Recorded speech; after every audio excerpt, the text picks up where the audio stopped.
প্রত্যেক প্রোগ্রামিং ল্যাঙ্গুয়েজের গুরুত্বপূর্ণ একটা পার্ট হচ্ছে তার ভ্যারিয়েবল। অর্থাৎ ভ্যারিয়েবল বা বাংলায় যেটাকে আমরা বলি চলক। চলক ছাড়া তো কোনো ম্যাথমেটিকের সমীকরণ কল্পনাই করা যায় না বলা যায়। ঠিক একইভাবে আপনার প্রোগ্রামিং ল্যাঙ্গুয়েজ ভ্যারিয়েবল ছাড়া কল্পনা করা যায় বলে আমার জানা নেই। যায় না, কখনোই যায় না। সো এই ভ্যারিয়েবলটা কি আপনারা নিশ্চয়ই জানেন, অনেকে যারা সি প্রোগ্রাম করছেন। হ্যাঁ, বা যারা করেন নাই তাদের ক্ষেত্রেও আমি বলতেছি যে আসলে ভ্যারিয়েবলটা কি জিনিস। ভ্যারিয়েবল মূলত আমাদের বইয়ের ভাষায় বলি variable is a container that can contain more than value. হ্যাঁ, কিন্তু আসলে এমন না বিষয়। এটা তো বইয়ের ভাষায় থাকলো, আমাদের ভাষায় ভ্যারিয়েবল আসলে কি জিনিস। ভ্যারিয়েবল বা চলক হচ্ছে সেই জিনিস। দেখেন আমরা অনেক সময় ম্যাথে, আমরা অনেক সময় না, ম্যাথমেটিক্স আমরা যে করছি, 9-10 ইন্টারমিডিয়েটে করছি যে একঘাত বিশিষ্ট, দ্বিঘাত বিশিষ্ট, তারপর হচ্ছে বহুপদী বহুপদী করছি না। সো এই ম্যাথগুলোতে আমরা কি করি, ধরেন যে S square plus two A B plus S square plus two X Y plus Y square is equal zero, বা লাইক দিস টাইপ অফ। এখানে একটা সমীকরণ নিলাম, এখানে এক্স কে ওয়াই কে এরা প্রত্যেকে কিন্তু এক একটা ভ্যারিয়েবল বা এক একটা চলক বাংলায় যেটাকে আমরা বলি। এবং এর ঘাত কি বলি, যদি এক্স এর উপরে স্কোয়ার থাকলে তাহলে এটা হচ্ছে দ্বিঘাত সমীকরণ, বা এই চলকের ঘাত হচ্ছে দুই, বা পাওয়ার ইংরেজিতে যেটাকে বলি পাওয়ার দুই। হ্যাঁ, আবার এটা যদি তিন হয় তাহলে ত্রিঘাতী, চার হচ্ছে চতুর্ঘাতী, পাঁচ হলে পঞ্চঘাতী। ঠিক আছে। এই ভ্যারিয়েবল ওইখানে কি করে ম্যাথে আমরা যখন দেখছিলাম, তখন এই ভ্যারিয়েবলের কাজ হচ্ছে ওখানে আমরা একটা ভ্যালু দিয়ে দিই, যে পুরো সমীকরণটা শেষ করে শেষে এক্স এর একটা ভ্যালু দিলাম, বা ওয়াই এর এবং ওয়াই এর আরেকটা ভ্যালু দিলাম, বাস সমীকরণ ফিনিশ। হ্যাঁ, এক পাশের কন্ডিশন যদি আরেক পাশের সাথে ম্যাচ করে, তার মানে সমীকরণটা ঠিক আছে। অথবা এমনও হয় যে সমীকরণে আমাদের দেওয়া আছে এক্স এর ভ্যালু, আমাদের ওয়াই এর ভ্যালু বের করা লাগবে। এই যে ওয়াই এর একটা ভ্যালু, এইটাই মূল হচ্ছে প্রোগ্রামিংয়েরও এই ভেরিয়েবলটা একই জিনিস। অর্থাৎ এই ভেরিয়েবলের কাজ হচ্ছে সে কিছু ভ্যালু অ্যাসাইন করবে।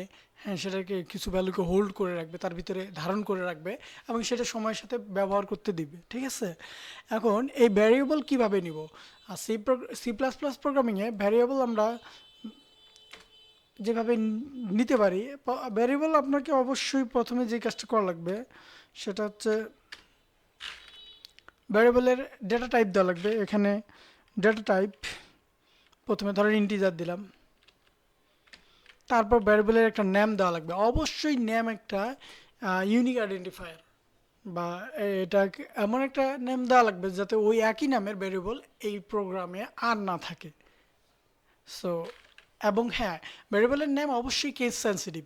আপনি যদি এমন লেখেন যে কে এন, এইটা এবং আরেকটা হচ্ছে কে এন, এই দুইটা কিন্তু এক না।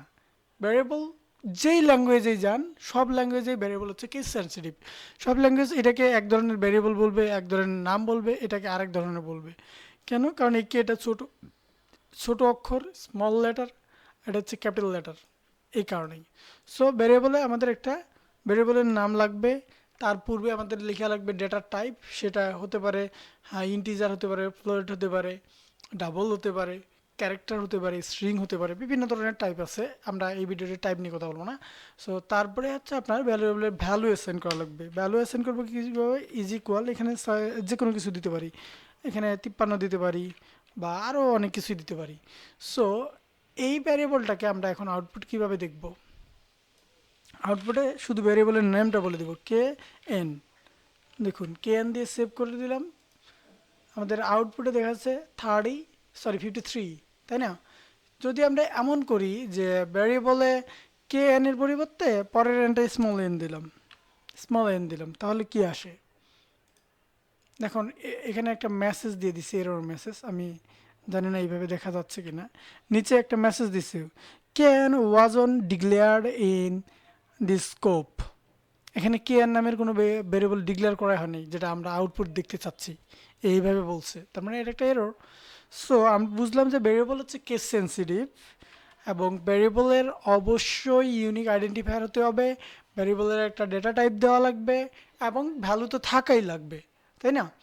এখন এই ভ্যারিয়েবল আরও কতভাবে লেখা যায়, যেমন আমরা হচ্ছে একই ডেটা টাইপের ভিতরে একাধিক ভ্যারিয়েবল নিয়ে নিতে পারি। যেমন মনে করেন যে এখানে বললাম কে এন, কমা দিয়ে আবার দিলাম আরেকটা কে এন, হ্যাঁ কমা দিয়ে আরেকটা ক্যাপিটাল কে স্মল এন দিলাম, হ্যাঁ, কমা দিয়ে আর একটা কি করব,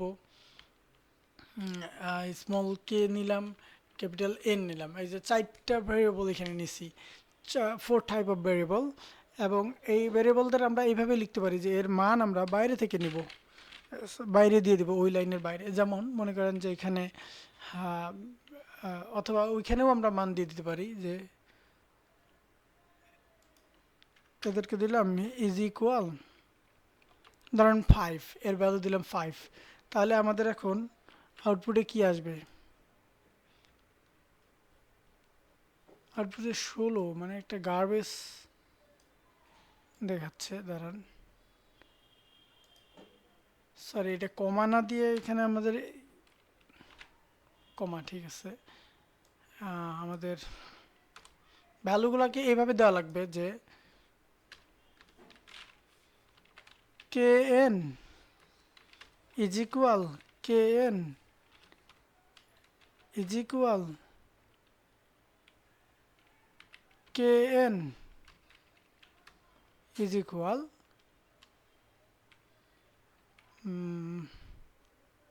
কোন কে এন নেই, কে এন, ও স্মল কে স্মল এন, এটা নেই, এরা সবাই ইজ ইকুয়াল 5। ওকে, আমরা এখন দেখব আউটপুটে কি আসে। দেখুন আউটপুটে আসছে 5। কেন? কারণ আমরা এখানে এই যে এইখানে যতগুলো কেয়ান আছে প্রত্যেকটা কেয়ানের আমরা ভ্যালু দিয়ে দিছি 5। ঠিক আছে, এভাবে আমরা ভ্যালু দিতে পারি। অথবা আমরা এইখানে ডিরেক্ট কীভাবে ভ্যালু দিতে পারি, যে একবার ইন্টিজার টাইপ লিখছি, লিখে এখানে আমরা ইকুয়াল দিলাম, দিয়ে এখানে আমরা আবার ইকুয়াল দিলাম, দিয়ে এখানে আমরা ইকুয়াল দিলাম, এবং এখানে মনে করেন যে আমরা যে কোনো একটাতে ভ্যালু দিলাম, তাহলে কি হবে, এর যে কোনো একটাতে ভ্যালু দিলেও সবার কাছে এই ভ্যালুটা চলে যাবে, কারণ আমরা বলছি যে সবাই একজন আরেকজনের সমান value. Sorry, K and declare করেন, ওকে। সো সব ইকুয়াল দিয়ে শেষে আমরা যেটা করব, ইকুয়াল এর ভ্যালু দিলাম 15, 15 দিলাম, সেভ করলাম।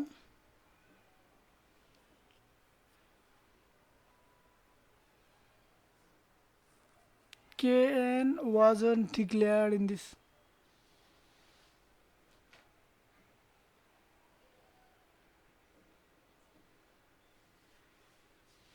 কোন kn এখানে ডিক্লেয়ার করা হয় নাই,